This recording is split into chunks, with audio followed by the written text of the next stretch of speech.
La France a un sérieux problème d'offres. Le constat, vous le savez, c'est le déclin des productions industrielles qui s'accélère. C'est un déficit commercial qui risque d'atteindre de nouveaux records. Il faut réindustrialiser, mais personne ne sait trop comment faire. Quant à la consommation, elle est en panne de pouvoir d'achat. Mais c'est une toute autre piste qui nous est suggérée par notre invité pour renouer avec la croissance. Selon lui, la production, la distribution et la consommation de biens matériels ne peuvent plus être le moteur central de l'économie. Il faut passer à l'économie de l'immatériel. Pour rendre la France compétitive, il faudrait d'abord investir massivement dans les actifs immatériels. Laurent Habib, bonjour. Bonjour. Laurent Habib, vous êtes encore pour quelques semaines président de l'agence de communication RSCG CEO. Vous êtes directeur général du groupe Havas en France, mais vous avez annoncé votre départ du groupe pour créer votre propre agence. Vous êtes par ailleurs professeur associé à Paris 1 en stratégie de communication et vous êtes également président de l'Observatoire de l'immatériel. C'est un observatoire qui va continuer de fonctionner après les élections? Ah oui, oui. Non. Ce que j'espère, c'est qu'on va continuer d'être le partenaire des pouvoirs publics pour organiser les débats qui peuvent exister entre toutes les parties prenantes autour de l'immatériel. Les questions de la propriété intellectuelle et de l'évolution du droit de la propriété intellectuelle, mais aussi de son application dans l'entreprise. La question de l'investissement public et de la façon dont on peut orienter l'épargne publique vers des entreprises qui préservent mieux l'immatériel que d'autres. Les questions qui sont liées aux politiques d'investissement des pouvoirs publics. Par exemple, on sait que les pouvoirs publics investissent beaucoup aujourd'hui dans la technologie. Il y a une sorte de primat de la question technologique dans les politiques d'investissement public qui a toujours dominé. Et comment est-ce qu'on pourrait faire pour réorienter les investissements publics et le soutien public, notamment les garanties bancaires, etc., vers les entreprises qui ont des projets beaucoup plus basés sur l'immatériel. Alors, on va y venir. Vous êtes un homme de communication, vous avez publié La communication transformative et vous venez de publier La force de l'immatériel. Alors, c'est un peu, à une époque, on parle beaucoup de l'industrie, c'est un peu prendre à contre-pied cette tendance mode vers l'industrie. Mais qu'est-ce que vous entendez par actif immatériel ? L'immatériel, c'est cette partie de l'entreprise dont on comprend qu'elle constitue une part très importante de la valeur, mais qui n'est pas comptabilisée. Quand on fait une vente d'une entreprise, on a toujours une partie magique du prix qui est acceptée par les deux parties, dont on se dit, mais ce prix est inexplicable, c'est ce goodwill. Et dans le goodwill, on met les talents des managers, la marque, le futur. Alors, des fois, cette part est considérable. Dans Facebook, on atteint des prix qui sont incroyables et absolument inexplicables par la réalité économique et financière de l'entreprise. Alors, cette partie non expliquée de l'économie et de la valeur, elle est généralement analysée autour de trois grands types de capitaux immatériels, d'actifs immatériels. Les actifs qui sont les actifs dits humains, capital humain, ce sont les hommes. La deuxième chose, c'est le capital relationnel, la capacité de l'entreprise de se mettre en relation avec les parties prenantes, les pouvoirs publics, les fournisseurs, les partenaires, et évidemment l'image qui est associée à cette capacité de mise en relation. Et puis enfin, ce qu'on appelle le capital structurel ou organisationnel, c'est-à-dire tous les éléments d'organisation, de savoir-faire, les brevets et les marques. Alors, moi, je suis au départ un spécialiste de la marque et je me suis intéressé à tous ces éléments-là parce que je me suis dit, au fond, la marque, elle a une caractéristique particulière par rapport à tous ces actifs, c'est que très souvent, elle est l'agrégateur, au fond, des éléments les plus saillants, les plus singuliers de chacun de ces actifs. Par exemple, on va identifier dans la marque le fait qu'une entreprise a une bonne réputation, qu'elle est bien gérée, qu'elle a un savoir-faire technique ou organisationnel qui est connu, qu'elle est sérieuse. La marque est en ou quelque rigoureuse. sorte la synthèse de toutes les valeurs immatérielles de l'entreprise. La marque, elle est le réceptacle de l'évaporation. elle est, en fait, pourquoi je parle comme ça, c'est parce qu'en fait, on dit que les actifs immatériels, c'est l'élément gazeux de l'entreprise. Et en fait, je trouve que c'est une image qui est assez drôle. Et au fond, la marque, on sent qu'elle récupère tous les éléments de singularité qui sont associés à l'entreprise. Par exemple, aujourd'hui, on peut considérer qu'une marque comme La Poste Évidemment, vous avez un système de distribution qui est très efficace, des technologies, un appareil de production, mais vous avez les hommes qui sont sur le territoire, vous avez la tradition de service public, vous avez la confiance que vous accordez dans la Poste, vous avez l'idée que la Poste pourrait demain être un partenaire des pouvoirs publics pour des politiques de proximité ou même pour des politiques pour la dépendance de la personne. Et ces potentialités qui sont conférées à l'entreprise ne sont pas seulement issues du fait qu'elle est bien organisée ou qu'elle a une tradition, mais c'est qu'on lui prête une capacité de se projeter. Et c'est cette extraordinaire valeur, qui est au fond un élément clé dans tout ce qu'on fait et dans tout ce qu'on va investir, qu'il faut essayer de prendre en compte, de protéger, de valoriser et si possible, d'utiliser pour transformer l'entreprise. Alors je disais tout à l'heure que vous êtes un homme de communication, mais vous avez un peu parfois une vision d'économiste et vous dites la crise qu'on vit à l'heure actuelle est une crise de la matérialité. Oui, moi, je pense qu'au fond, ce qui est très compliqué, c'est que moi, je suis arrivé à un moment de ma vie où on a un peu l'impression que les publicitaires sont les gens du temps passé. Il y a plusieurs temps passés, mais une des nostalgies incroyables, c'est celle qu'on voit dans Mad Men, c'est ces hommes qui font de la publicité pour faire consommer de façon absurde dans une société où on a l'impression que pour beaucoup de gens, la consommation n'a plus de sens parce que c'est une consommation de renouvellement des produits, avec des innovations qui paraissent factices et avec un taux de surconsommation pour certains ménages qui apparaît comme très élevé. Alors évidemment, pour d'autres, la situation est inverse. Et à ce moment-là, on se dit, mais la publicité, c'est à rien, il faut déjà qu'ils arrivent à manger. Donc si vous voulez, on est dans une sorte de métier qui peut apparaître comme assez inutile. Et moi, je crois profondément... Vous dites pire, vous dites le marketing est en train de détruire le désir. Je dis que le marketing, par certains aspects, détruit le désir parce que, et c'est Stigler qui a exprimé extrêmement bien les choses, c'est que la société de consommation est une société de consommation parce que, au fond, le fait de devenir propriétaire de quelque chose détruit immédiatement le désir qu'on avait pour cette chose. Alors on est dans une société qui, au fond, n'est jamais satisfaite. L'acquisition est un échec sans fin. Alors, c'est une des... Oui, c'est comme le désir amoureux. C'est que si le désir amoureux ne va pas vers l'amour, alors il est une quête perpétuelle qui est toujours insatisfaite. Et ben, c'est la même chose pour la consommation. Alors, pourquoi s'inquiéter de cette crise de la matérialité? C'est qu'au fond, ce n'est pas une crise qui touche une partie de la population. Il n'y a pas les anti-consommations, les gens qui sont pour la décroissance, les sortes de bobos qui se baladent avec des ponchos et des tongs en plein Paris et dont on se dit qu'ils constituent une sorte de part marginale. C'est pas vrai. C'est pas vrai parce qu'en fait, nous sommes tous touchés par la déconsommation.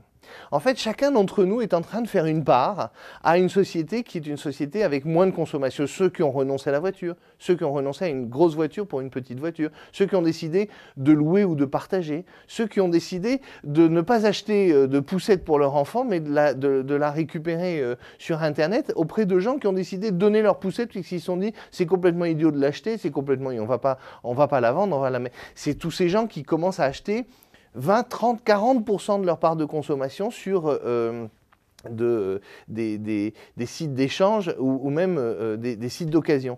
Et cette déconsommation structurelle, elle est très importante parce qu'elle amène à s'interroger sur l'avenir de la valeur, puisque il faudra bien considérer que 10, 20, 30, 40% de la consommation des gens n'est plus régie par les règles qui ont dominé la société de consommation, désir, marque, frénésie, acquisition, supermarché, vente en vrac, enfin vous voyez toute cette imagerie de la société de consommation dont on comprend qu'elle est à la fois toujours vraie parce qu'on a besoin de la matérialité plus que jamais. Je cite dans mon livre, je ne suis pas complètement aveugle, je cite dans mon livre le fait qu'on a dans les familles aujourd'hui 100 fois plus de produits dans une maison qu'on en avait dans les années 60. Donc on évalue aujourd'hui les objets qu'on a dans une maison à plus de 2000. Donc on n'a pas renoncé à la matérialité, mais on a renoncé on est à la fin de l'accumulation. On a renoncé à la valeur donnée à la matérialité. C'est-à-dire que la valeur n'est plus dans le produit, la valeur est dans l'idée qu'on se fait du produit. D'où l'importance accordée par exemple, à la marque dans l'univers du luxe, et qui est très étonnante parce qu'on voit une dualisation de la consommation. Beaucoup de produits sans marque dont on ne sait pas qui les a produits, on sait bien qu'ils ont été produits à l'étranger, mais on se fout un peu de ces produits et ce sont des produits qui sont presque jetables. Leur valeur n'est pas suffisante, par exemple, pour qu'on les fasse réparer. Et donc on accepte une sorte de consommation sans valeur d'un côté, et puis une consommation où la valeur est très forte, un peu inexplicable, pour un sac, une paire de chaussures, une montre, un petit produit sur lequel on se fait plaisir, ou tout simplement un lecteur MP3 qu'on va accepter de payer 10 fois le prix d'un autre lecteur MP3 parce que les cordons sont blancs et que ça permet d'être comme ses copains avec un produit Apple. Mais les produits de luxe, par exemple, où la force de l'immatériel est très importante, Ouais. est concentrée dans la marque et dans le symbole. Le consommateur veut les posséder. Ou vous pensez qu'à l'avenir, il n'aura plus envie de les posséder, de les accumuler, ces produits de luxe? Non, il a envie de les posséder, mais la possession et l'acquisition sont marginalisées dans la part globale de la dépense. Il y a une part de dépense qui va rester là-dessus, très importante, mais cette part de dépense deviendra secondaire. Et elle pose une question, c'est qu'une autre économie repose sur les échanges à forte valeur, et que si de plus en plus de biens sont des biens sans valeur et qu'on a une part résiduelle, alors le risque, c'est pour l'économie française de devenir une économie de la nostalgie, c'est-à-dire quelques produits de luxe, beaucoup de tourisme, et puis une consommation qui est une consommation de produits importés à très faible valeur symbolique. Alors ça, c'est le risque pour l'économie française, c'est le risque pour toutes les économies occidentales, et c'est un risque qui est très dommageable et qui amène à questionner, au fond, notre capacité à recréer de l'envie, à recréer de la valeur autour de choses qui ne sont pas nécessairement la matérialité. Alors dans votre livre, vous faites une sorte d'historique de la création de valeur. On va pas se pencher sur le passé, on va se pencher sur l'avenir. Vous indiquez 3 nouveaux vecteurs de création de valeur. Oui. L'économie de la fonctionnalité. Alors bon, l'économie de la fonctionnalité, elle a été beaucoup traitée par les économistes. C'est l'idée qu'au fond, dans toute une série de domaines, on va arrêter d'acheter, on va simplement payer l'usage. Donc on n'achète plus des photocopieurs, on va acheter des photocopies. Et le contrat change radicalement avec le prestataire. C'est que le prestataire vous amène une photocopieuse, s'efforce de faire en sorte qu'elle soit solide, vous la répare, et si jamais il doit la changer, il la change. Vous payez le nombre de photocopies. Donc c'est l'usage, c'est plus l'acquisition, c'est Vous l'usage. payez l'usage, et évidemment, c'est Autolib et Vélib, c'est votre décodeur Canal+, etc. Et c'est toute la partie dans l'économie d'Apple qui est liée aux applications. C'est-à-dire qu'on est de plus en plus dans cette logique Alors, ce qui est très intéressant... J'ai vu que là-dessus, vous inspirez beaucoup des travaux de Philippe Moati. Pour moi, Philippe Moati est un éclaireur de cette partie de l'économie. Et puis, surtout, ce qui montre, c'est la partie vertueuse de cette économie, parce que c'est une économie qui change beaucoup de choses. Par exemple, c'est une économie qui oblige le producteur à ne plus organiser l'obsolescence. L'obsolescence, elle est structurellement organisée par les producteurs, tant que le problème du producteur est d'essayer de faire qu'il y ait un renouvellement de l'achat.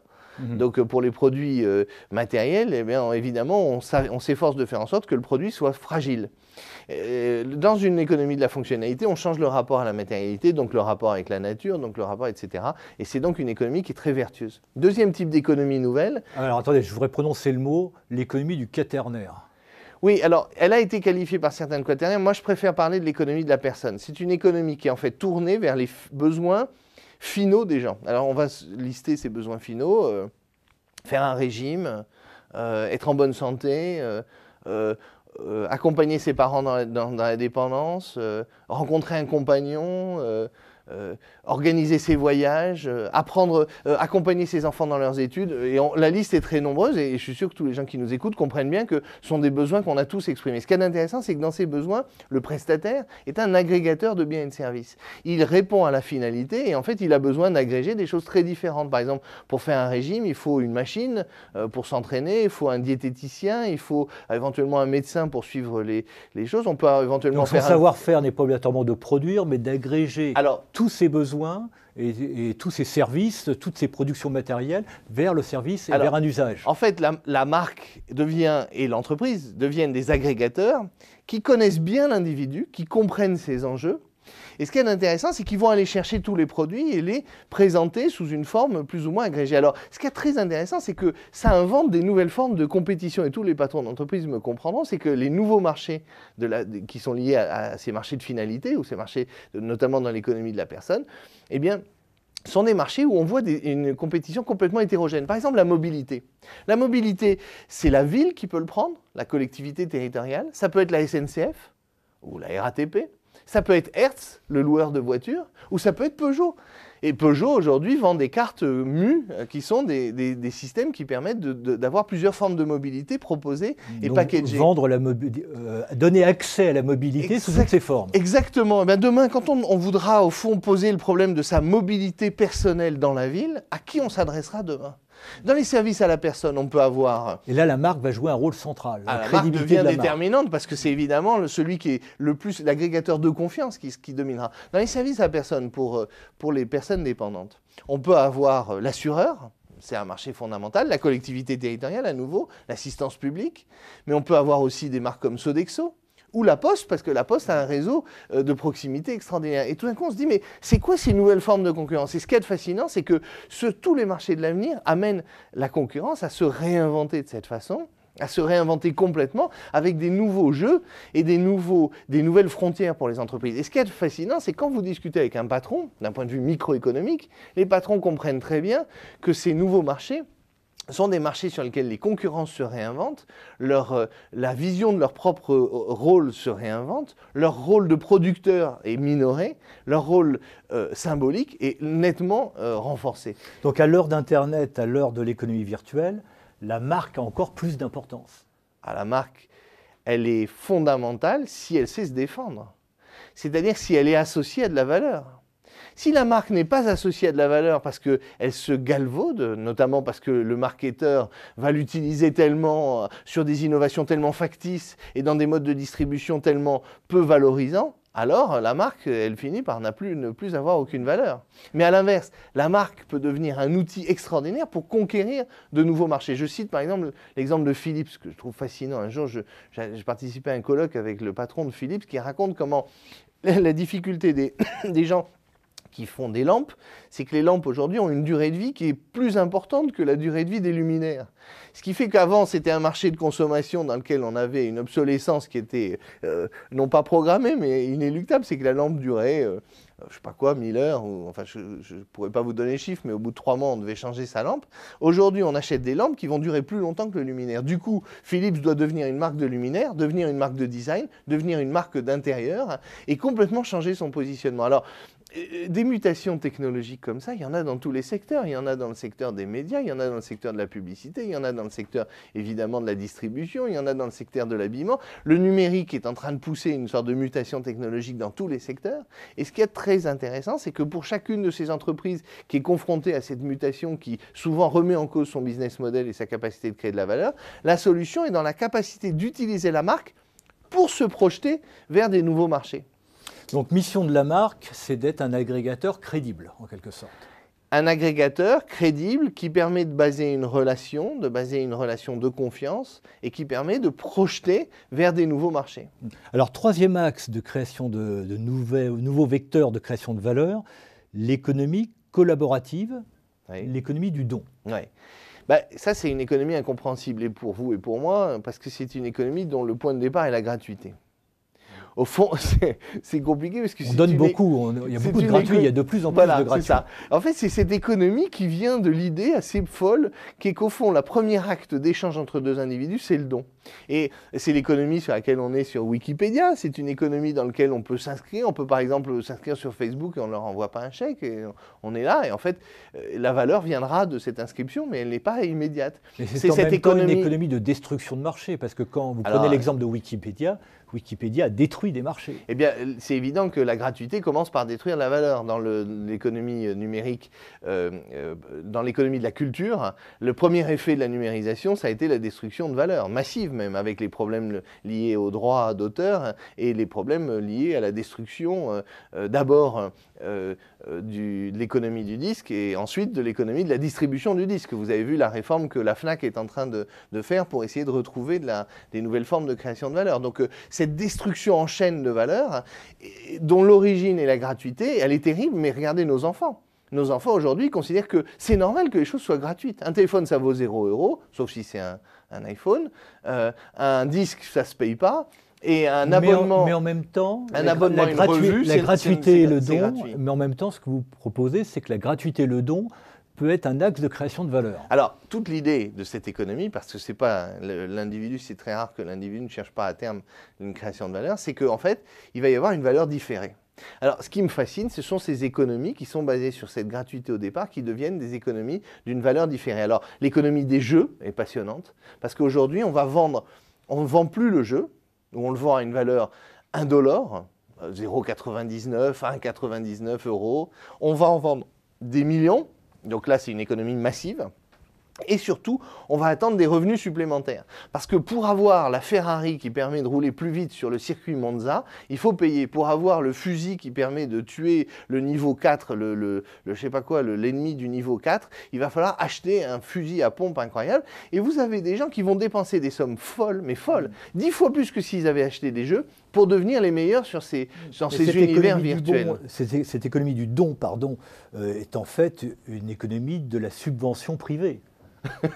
On fait subventionner la gratuité par un autre Alors, produit. en fait d'abord, c'est une économie de la foule. C'est-à-dire qu'en fait, beaucoup des revenus sont liés au nombre. Par exemple, dans toute l'économie liée à Internet, ce que l'entreprise va vendre, c'est sa capacité de ramener un public. Moi, j'ai été fasciné, je travaille dans un domaine que je trouve passionnant, qui est le domaine de l'immobilier, et un jour, je fais une étude comparative sur les marques de l'immobilier, je découvre que les plus grosses marques de l'immobilier sont devenues très vite les marques Internet. Alors, les marques Internet, c'est rien du tout. Ce sont des agrégateurs d'annonces. Leur économie est assez sommaire, ils prennent des revenus sur les professionnels qui mettent des annonces, mais leur force vient du fait que toutes les annonces sont dessus. Alors, vous allez tous sur Se Loger ou Au Bon Coin, etc.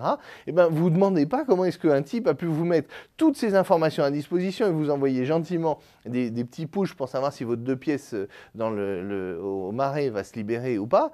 Eh bien, qu'est-ce qui se passe? C'est que ce type-là, il a une économie qui est une économie B2B, mais il a aussi une autre économie qui est liée à la capacité qu'il a de réunir une grande masse de gens. Alors c'est une économie qui est fragile parce que ce qui a été très fort peut devenir très faible. Il y a des sites qui ont été des sites incroyablement visités qui n'ont plus du tout de succès auprès des internautes.